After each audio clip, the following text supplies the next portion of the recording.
గెలిచామని పాకిస్తాన్ ప్రధానమంత్రి షెహబాజ్ షరీఫ్ గొప్పలు చెప్పుకున్న విషయం తెలిసిందే. అసలు తాము సీజ్ ఫైర్ కోసం అభ్యర్థించలేదని కూడా ఆయన చెప్పడం గమనార్హం. ఇలా లేనిపోని గొప్పలు చెప్పుకుంటూ బతికేస్తోంది దాయాది దేశం.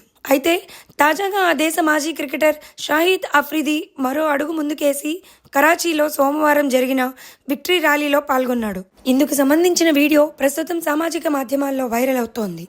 ఇక పహల్గామ్ ఉగ్రదాడి సమయంలోనూ భారత ప్రభుత్వంపై, మన సైన్యంపై అతడు అనుచిత వ్యాఖ్యలు చేసిన విషయం తెలిసిందే.